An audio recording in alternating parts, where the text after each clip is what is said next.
Alright, it's a little bit hard to do with the camera. Uh, kind of really hard to tell, but in a nutshell, uh, I can get my dot to move from here to here. So, and this is at like, I don't know, 14 feet. So, yeah, I was wrong definitely about the whole 3 inch thing. I also kind of misunderstood what you were saying in your vid. Obviously, I'm not saying that my dot's moving 3 inches from the center. That would be a 6 inch spread. That would be crazy.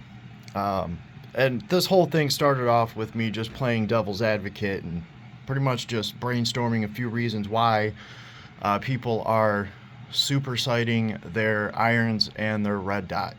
My personal advice is everybody should try everything and just figure out what works the best for them. Some people use their red dot to enhance their irons. Some people just shoot with the red dot, and personally, like I said in my other reply, I've done it all. I've done them both. So there's that. So I was wrong on the 3 inches. The measurement that I'm actually getting here is somewhere around 2.5. Okay, and just for argument's sake, we can just cut that down to 2 inches. I think that's more than fair. Okay, so 2 inches, and remember we're going from the center out now, so we cut that in half again, right? Because it's a 2 inch spread all the way across. I'm trying to be as fair and objective here as humanly possible. Okay, so we got 2 inches. We cut that in half. I'm adding an inch to my group. Now I will be the first to say, right? In fact, we could even cut that in half again. We can say that I'm losing half an inch, okay? I'm willing to say that, yes, I would definitely add half an inch to my group to get faster shots on target, especially if I'm aiming at a torso or something. But here's the thing.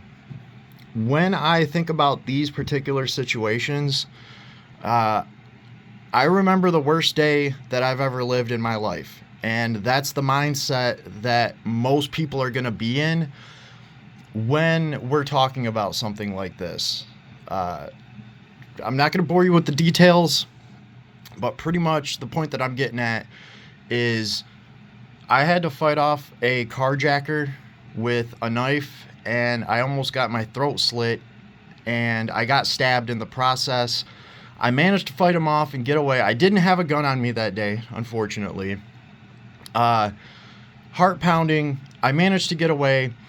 This girl decides to help me. She lets me into her house, and as she's calling the cops for me, and I actually think that like everything's gonna be okay, her grandma comes down the stairs with a 12 gauge and blows my fucking ass away. She shot me. I can tell you right now, that was the craziest shit I've ever been through, and I hope nobody ever has to go through that.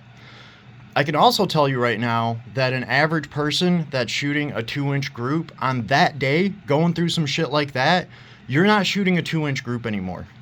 Okay? Your 2 inch group is now like a 5 inch group.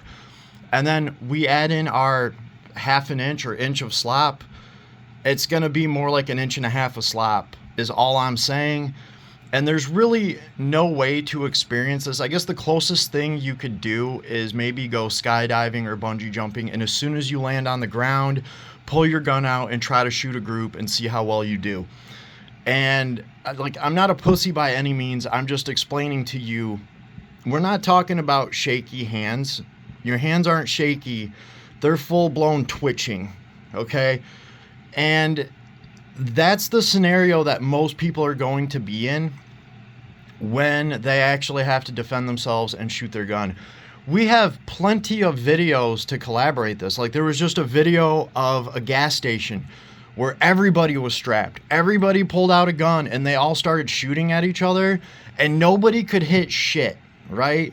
So I guess the counter argument is, why would I want to add anything to that, especially in like the worst of times? Why would I even want to add a 1/4 inch to my group? And again, I'm just playing devil's advocate here. I shoot both ways. I fully support like what you're saying. I take a more universal approach to it and just say shoot however you're going to shoot, whatever makes you feel comfortable.